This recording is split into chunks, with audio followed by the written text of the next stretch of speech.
Welcome to the Rock Fight, where we speak out truth, slay sacred cows, and sometimes agree to disagree. This is an outdoor podcast that aims for the head. I'm Colin, and today we are kicking off the new year by talking about a trip I went on last year. It was, in fact, my first bikepacking trip ever, and I'm going to tell you the 10 things I learned by going on that adventure.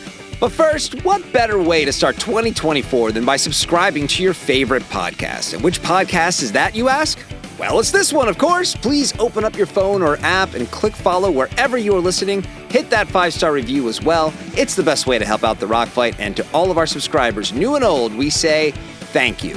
All right, let's start the show. Welcome to the Rock Fight, Rock Fight, Rock Fight. So the other day, my daughter asked me who my best friend is. Now, my friend situation is probably similar to a lot of folks who are nearly 50 and have kids, meaning that I don't spend a lot of time with my best friends.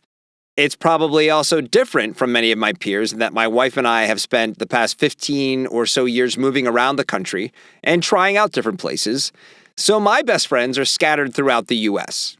And this has definitely fed into something I've told my daughter for most of her life. I've tried to impress on her that despite popular opinion, life is actually long.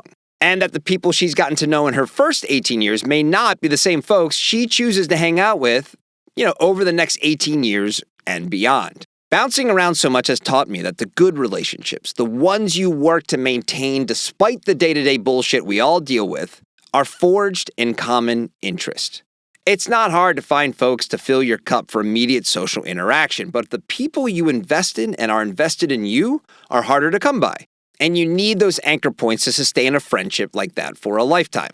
And this was all thrust into focus for me when one of my best friends, my pal Jay, had to have open heart surgery about 20 months ago.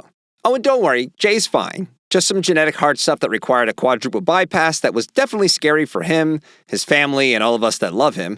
But my man caught it early, had the work done, and he recovered in fine style. But as you would expect, it definitely was one of those perspective-building ordeals for all of us involved.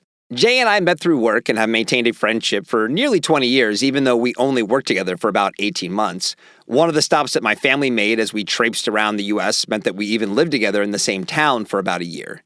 And it's one of those classic friendships that if we were neighbors, we'd probably be in each other's homes daily. But since we live far apart, we mostly stayed connected through social media and texts composed of wildly stupid and inappropriate photos and jokes. All while saying things when catching up like, oh man, we should do a backpacking trip, or dude, I'm going on a hut trip, you should come. And every time one of us responding, oh yeah, that'd be sick, I'll let you know. And meaning it in the moment. But as soon as the call ended, those good intentions would fade away, only to repeat themselves the next time we spoke like 6 months later. And then homeboy goes and has a life-threatening event, and all of a sudden the stark reality is revealed that, unlike what I constantly tell my daughter, life is actually short. And if you really mean it, that you want to go on an adventure with your friend who lives a few states away, then you better get planning. So to celebrate the 1-year anniversary of Jay's life-saving surgery, we planned a bikepacking trip in the San Rafael Swell in Utah.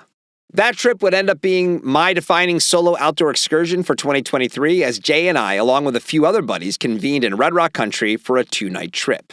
So to kick off 2024, here are the top 10 things I learned on my first bikepacking trip, starting with, of course, number 10. And number 10 is, take the road trip.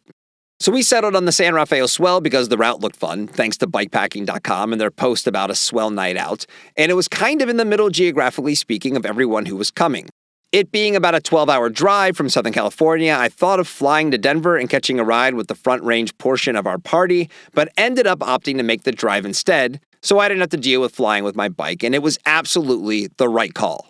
Most of the road trips I've been on over the past few years have been related to kids' activities or the moves we've made, so I took 2 days to make the drive. I stopped for a night in Vegas purely so I could have dinner at the greatest steakhouse in the world, Herbs and Rye, and I got the chance to take my time on a long road trip with only my agenda being the one I was worried about. It was a good reminder of how great a road trip can be, so if you have the choice, skip the flight, enjoy the drive. Number 9, hotels still rule. Just like I said on an episode of The Rock Fight from last spring, if given the choice, I'll take a hotel or my own bed over camping. And despite the good times I had with this crew as we camped for 2 nights, when I hit a St. George hotel on my way home, got a hot shower and laid on the bed with my belly full of Five Guys and Handel's ice cream, yeah, That was just fine in my book. Sorry, take away my adventure card, but I'll take a bed over a tent any day. Number 8, rigid bikes for the win. Everyone threw me some side-eye as I wheeled the rigid karate monkey out of the back of my van, but that gold beauty absolutely crushed it out there. The lesson, as always, suspension is pointless. Number 7, tortillas and beans, tortillas and beans. Nothing ever beats tortillas and beans. We knew we were going to have to carry a lot of water, even for a short trip, so it was an easy decision to leave behind any food that was going to need to be cooked or heated on a stove. I brought a pack of these great locally made SoCal tortillas, a couple of pouches of refried beans, and some Pro Bars, and it worked out great. Especially since some of my companions overpacked like crazy, and I got to help them eat their snacks to help lighten the load, proving that I am such a good friend. And on that note, special shout out to Bryce, who cooked about 18 pounds of bacon to eat as both meals and snacks and shared it with us constantly. Bacon as a trail snack is a criminally underreported notion, and I'm happy to share that tip with you here today. Number 6, don't force your kids into being outdoorsy. Now, I talked about this with Justin Hausman here on the show after I got back from this trip, but while we were out there, we encountered a family riding the same route we were doing, only as a supported ride with an RV waiting for them at the end of the first day. It was a mom and a dad and 2 daughters, one of whom was 12 years old. And while it's easy to think of that scenario as totally badass, I really wrestled with it. Because while the route we were riding wasn't the hardest I've ever done on a bike, it was still challenging. It was steep, loose, remote, required at least 30 miles of riding on day 1, and to be able to confidently handle a ride like that requires experience. If you, like me, started riding seriously when you were an adult, do you recall your early rides? Those rides when climbing felt impossible and short mileage seemed long. The only way to get comfortable with big days is to work up to those big days. So for this family to be bombing along, passing our group handily, means that this was not the first time they had taken on something like this. And I don't know these people. Maybe their kids are the world's next big endurance athletes, pushing their parents to get deep into the Utah backcountry on bikes every weekend. But I doubt that, and there is no difference between pushing your kids to ride mountain bikes and pushing your kids into playing golf or football or soccer. And kids need that push from time to time, but man, with 2 kids of my own who are about the same age as the girl we saw that day, I can't picture the kid at that age who is all in on that kind of riding. Like religion, finding your own outdoor path is better discovered on your own. So expose your kids to your outdoor interests, of course, but don't make it their existence because it's what you want to do. Number 5, your friends will still love you even if you spill their water. Probably. At camp, after a full day of riding and trying our best to manage water where there isn't any, I managed to drop and spill about a third of Jay's bladder. I have never apologized for something so fast in my life, like the bladder was still in free fall and "I'm so sorry" was already coming out of my mouth. That immediate apology was actually me panicking because where we were, water was at a fucking premium. Fortunately, Jay wasn't angry, or at least that angry. And there was a small stream near camp that was flowing that we were able to filter from that we actually never had to use because the next day, as we crossed paths with trucks and vans on some of the double-track roads on the route we traveled, everyone was quick to offer us water, so we were able to dump the silty filtered water for fresh bottled water. And it's a good lesson to learn that 1, my friend knew it was an accident, and 2, everyone deep in the desert had our backs. We were offered multiple drinks and snacks by a lot of folks. So if you fret for humanity's future, just remember that when push comes to shove, just about anyone will jump in and help out their fellow humans. Number 4, never stop trying new stuff. For all 5 of us, this was our first bikepacking trip. During our pre-trip Zoom calls, we all talked about the other adventures we had been on and talked about the hundreds of years of outdoor experience we had collectively. And still on those calls and on a group text thread, it was rife with uncertainty about how to pack, and what to expect.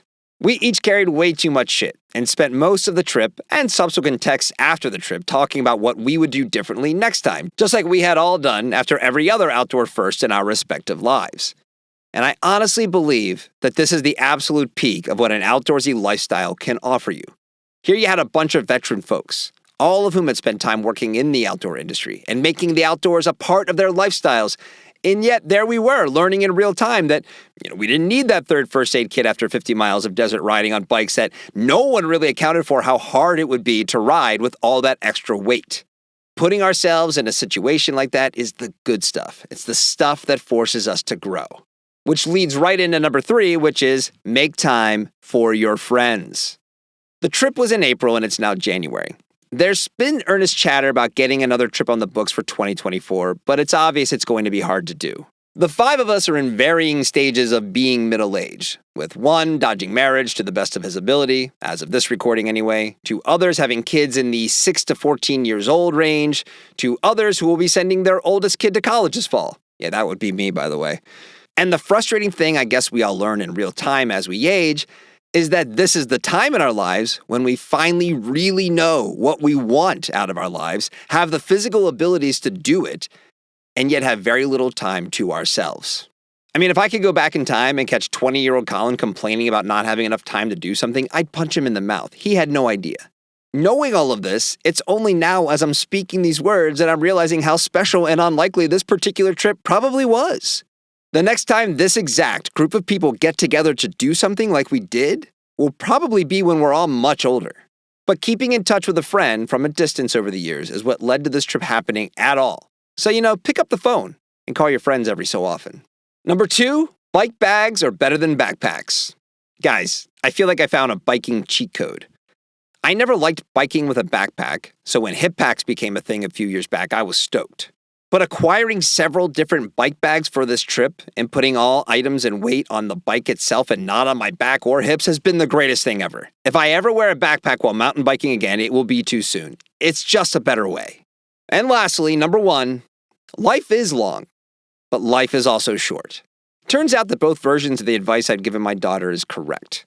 Before this trip, the last adventure Jay and I shared was in the fall of 2007, when we did a sprint adventure race shortly after I had moved to Colorado. He didn't have any kids at the time, and my oldest daughter hadn't even turned 2 yet. Now his oldest son is playing high school football, and my kid is about to graduate high school. Thankfully, we made the effort to stay in touch and maintain our friendship, but whatever, life is long, right? There are plenty of opportunities to get together if we make it happen. But because life is short, we should probably feel bad about it taking a quadruple bypass for us to finally make time for another adventure. So today is January 1st, the start of a new year. And New Year's is actually the second best holiday of the year after Halloween and just ahead of Thanksgiving. And yeah, that's right, I have Christmas in 4th place. I don't think New Year's is a great holiday because of all the parties and staying up to midnight. I was in bed at about 8:30 last night. It's great because what's better than the fresh slate we get every year on January 1st? So as we enter 2024, I encourage you not to make a list of resolutions, but to go on new adventures and connect with old friends. I mean, what do you want to reflect on next December? The gym commitments you ducked out of 11 months ago? Or the good times you had with your best friends that marked 2024 forever? I remember this trip because of what I learned, but also because of the time I spent with 4 of my best friends who I don't get to see that much. And lastly, you might be wondering how I answered my daughter's question, the one about who my best friend is.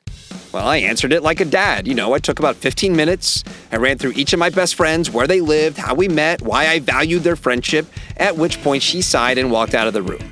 It's all right. She'll get it when she's in her 40s. That's the show for today. The Rock Fight is a production of Rock Fight LLC. I'm Colin True. Thanks for listening and Happy New Year. And here to take us out and throw some rocks of his own is Krista Makes with the Rock Fight fight song. We'll see you next time, Rock Fighters.